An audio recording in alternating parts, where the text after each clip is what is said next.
Rise up! It is Stan Parker back again with another episode of Rise Up Radar, keeping the Falcons on your radar. Shout out to all my friends and family, keeping the bug in my ear, pushing me to get these recordings on the airwaves. It's one thing to start a podcast from scratch and just record and write, and it's another thing to hit that publish button. So shout out to them and all my ATLians out there listening. I couldn't do this without y'all, and we're going to keep it pumping. We're going to keep it going. We're going to have a balling time today, boys. We're going to talk about the 2020 draft class. And in this 2020 draft class, I think they got some dudes, man. I think they got some ballers. I think they got some of Dan Quinn's guys, and I know that's a big deal. Honestly, in the previous regimes of the Mike Smith era and some other coaches before that era, it was so ambiguous and so just unclear of what they were looking for. Dan Quinn, for all of Dan Quinn's clock issues that he has, or in-game management issues, and all the shortcomings that Dan Quinn has, the sayings getting kind of like whatever stale or whatever. I absolutely love that the fact that he knows what he's looking for. He's not scared of what people think, and he goes after his guys. The 2016 draft class, I feel like, is the best example of that. You got number one overall. But the first round pick was Keanu Neal.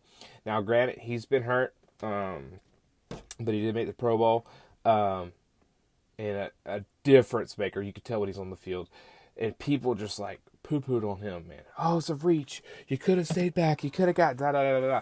Dude, he's been a difference maker. Deion Jones. I don't know. There was another linebacker on the board. You could have been all right. Austin Hooper. Do you even need a tight end? Oh, my goodness. So, like, I think a lot of pundits cover a lot of teams, and so they see the marquee names that everybody has built up the names. I mean, we could go through history after history after history of these big names coming out of college, got the cachet, got the big name label on it, and then not do anything, not pan out. And then you've got some quarterback from western Mississippi of North Carolina, Ohio State, doing his thing in the NFL. I mean, you could look, I don't know the actual statistics are in the NFL, but it's not as many first rounders as you think there are, because there's not a lot of first rounders. It's only first round. But the majority of the league is made up of second, third, fourth round picks. And so with this draft class, there's an overall theme that Dan Quinn, I would imagine, had in mind. The theme was versatility and depth. And so so they had 6 picks over 7 rounds, which they didn't. So they had 2 4th round picks and a 7th round pick. So we'll just go down the list. So the first pick that the Falcons made in the 2020 draft was AJ Terrell. AJ Terrell is a defensive back out of Clemson. He fits Dan Quinn's style. He's 6'1". He's kind of like Isaiah Oliver. He's tall, obviously like Richard Sherman as well. But he's a longer corner, and 190 pounds. He's real physical. He likes to get handsy. That's another. I saw some film breakdown of him like to grab and be physical up on the line and jam. It reminds me a little bit of Robert Alford. If we remember, the ball's in the air, he flips out, and he grabs a little bit. But he seemed to know when to release watching film. And so him being physical, and in this division, you're going to need that. The big, tall receivers. You got Michael Thomas, you got Mike Evans, and then whoever Carolina's going to throw to. You're going to need a big corner, and I think he'll be able to contribute right away. He had a pick. So, and then kind of the glaring, every time you type in his name on YouTube or you look something up on him, the stuff, or even talk, I was at a gas station and talk to somebody like in line, socially distant in line. It's like, oh, they picked up AJ Terrell. Well, he got burnt crispy in the national championship game. I was like, well, that's one game. And I don't know if anybody knows this, like actually did the research. He's 29-1 as a starter. I know he's a cornerback, but like they lost one game. And even he was playing against probably the best wide receiver in the college football at the time as Jamar. What's his name? Jamar Chase. Sorry, excuse me. And also too, that guy named Joe Burrow was throwing to him. So yeah, that was. He had one bad game, and even then, there are some plays in there that he was winning more than he was losing. And so he plays, just doing some film breakdown, taking a look at him. He plays in zone. Clemson used zone a lot, and so the Falcons. So there's a real big scheme fit there. But another kind of like an intangible, I don't know, just an intangible skill that he had, or a talent that he had, or I don't know, what did you call it? But it's a culture of winning. I mean, they were a winning program, and he knows how to be excellent. He knows how to be disciplined. The coach there just very disciplined, and I think he brings a lot of because he won a championship in 2018 with Clemson, and as much as they talk about that play that he gets burnt in the 2020 national championship, well, the 2018. The 2019 national championship, the 2018 national championship, he scored the first points. He had a pick six against Tua, so yeah, I think he played against NFL talent in the. So I think it's a great pick. He's going to get with Raheem Morris. He's going to get better. Raheem Morris is a defensive back coach by nature. He's been done it for a long time. I think he's now the defensive coordinator officially. Yeah, he's definitely the. And also, too, he kind of made history. He was the first virtual pick of the 2020 draft for the Falcons. So, yeah, shout out to social distance and stuff. So, I think he was a great pick. I think that he'll be a starter. He'll be a contributor day one. He'll be opposite of Isaiah Oliver, and they'll be rocking and rolling. So you'll have Oliver, Sheffield, and Terrell.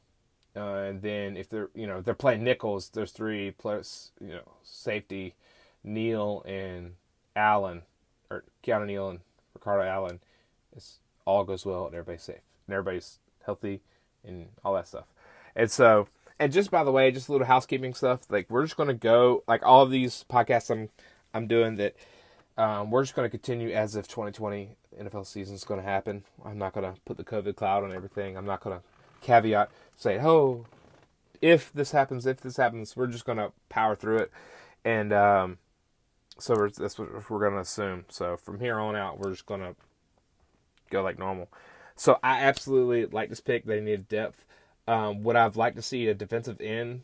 Yes, right there. But I think what their plan made sense because there was, I think Kinlaw was already off the board. And so they could have gotten Chase on from LSU. But I think, dude, he's got injury problems. I think he's got a hip that bothers him. And so they've already drafted one of those. They picked Vic Beasley. And that was Dan Quinn's first pick as the head guy, and it did not pan out. I mean, he looked like Tarzan, played like Jane.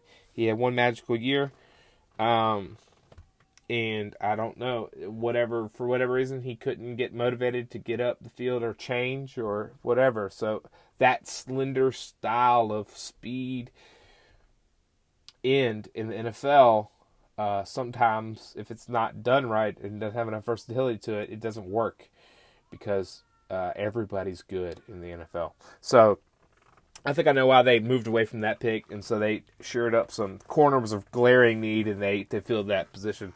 And so that's the first pick. And then the second pick is my favorite pick of them all, Marlon Davidson. I think this guy's going to be just a stud. He is a big dude. He is 6'3", 6'3", 303 pounds. They listed him in college at 280, I believe, and he was a couple biscuits shy of 300, if not 315. He's a big boy, and he can play edge. He's got a little bit of a mean streak, a little nasty. He's athletic, got a bend to him. He can play, and he can slide in and play next to Jarrett.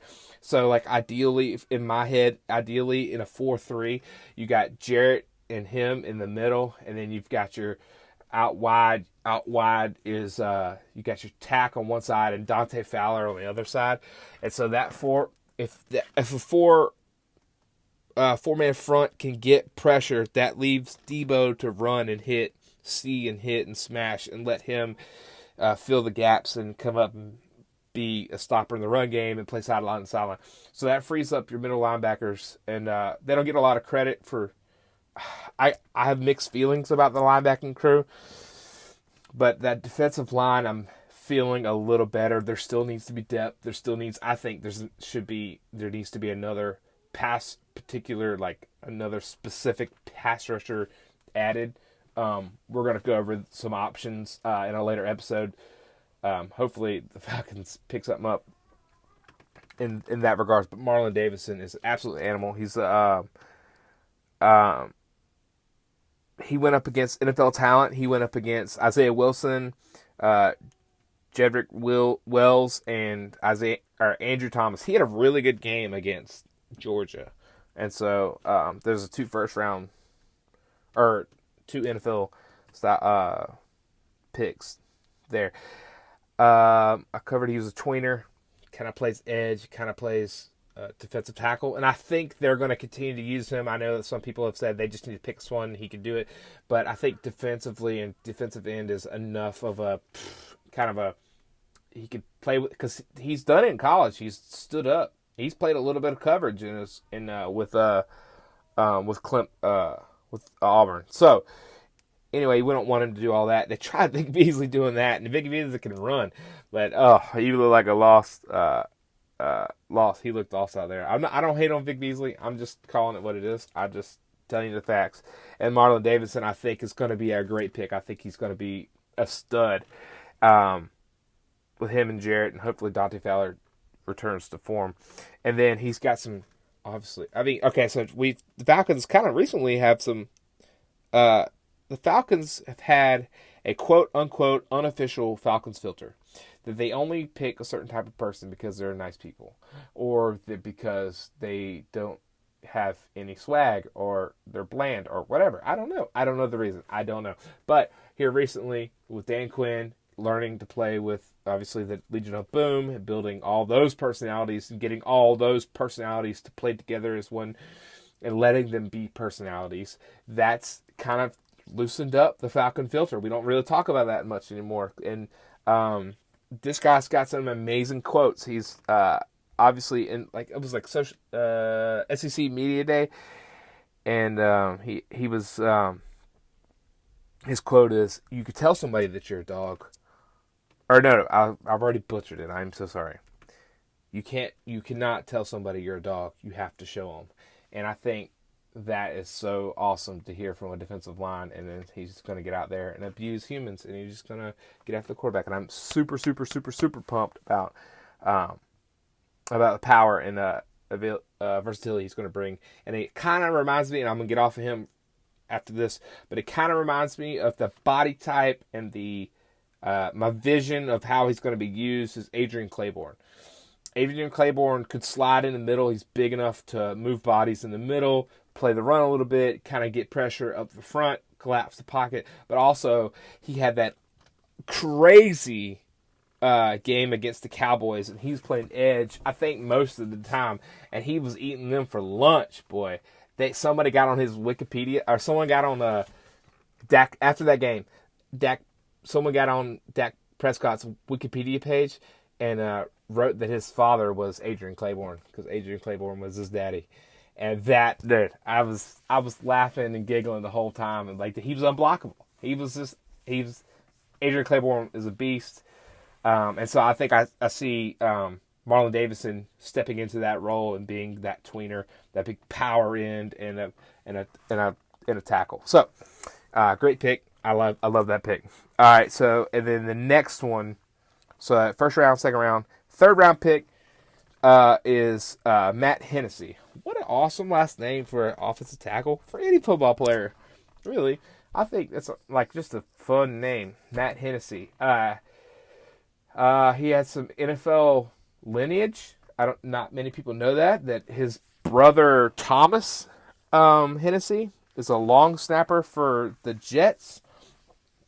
He's played 3 years with the Jets.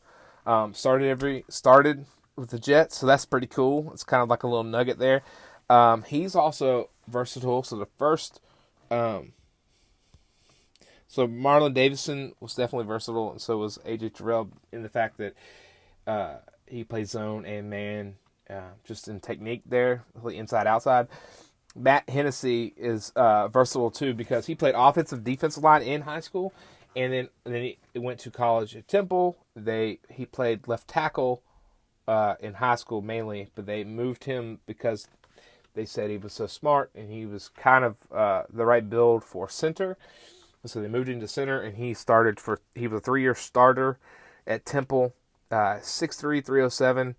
And in Temple, the tradition is in practice, you get a practice jersey, and only the toughest customers in Temple's mind get a single-digit number of a practice jersey. So in his sophomore year, he was given a single-digit practice jersey. For whatever reason, that means he's tough. I mean, at Temple, the Temple coaches and staff and everybody else thought that he was tough. So he's got kind of a nasty streak on, watch the highlights and stuff. You can go online and watch the highlights, and it's a little different watching a smaller school highlights, but even the athleticism is still there. The pass protection is still there. I think his main strength is pass protection and a little bit of a nasty streak at the center position. Run protection, I think, needs work moving his feet, but hey, I think it's going to be a good fit for the Falcons. I think this pick, at first, I thought, I heard that he had played an offensive line position earlier in high school, and then he switched to center in college. And so I initially thought that, hey, he could come in and win the left guard spot, and when Alex Mack retires, but Alex Mack is in the last year of his contract with the Falcons, and I don't know if they're going to bring him back or what the contract situation is for money-wise, is that he could be the heir apparent and could just step in.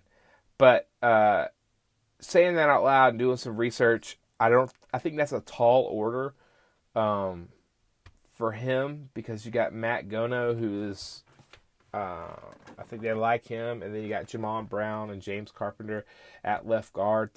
That's their main occupation has been guard. It's a different. I mean, tackle. You're the bookend. It's a lot of different technique. I mean, offensive line. It's obvious, just in your head, you think just keep the guy in front of you, but there's a lot of technical stuff. Where to look and how to position your hips and your feet. And so I don't know if he. Now I think he's going to get a fair shake of coming in and winning left guard, but I don't know if that's as realistic as I thought it was initially when I heard the pick. And then after doing this research, I'm not so sure he's going to come in and win the starting job, but that would be sick if he did. And he's been pretty durable. All these guys that they've picked so far have not been injury prone. I know that sometimes when they draft them, you see the athleticism, you see the talent, but they've got a shoulder injury they've been battling. Well, they're going to still battle with it. Look at Tack McKinley. He's been out with the shoulder for 3 years, at least. But he's been battling his shoulders for a while now, and he's been drafted with shoulder problems. Imagine that. So these guys seem pretty healthy. And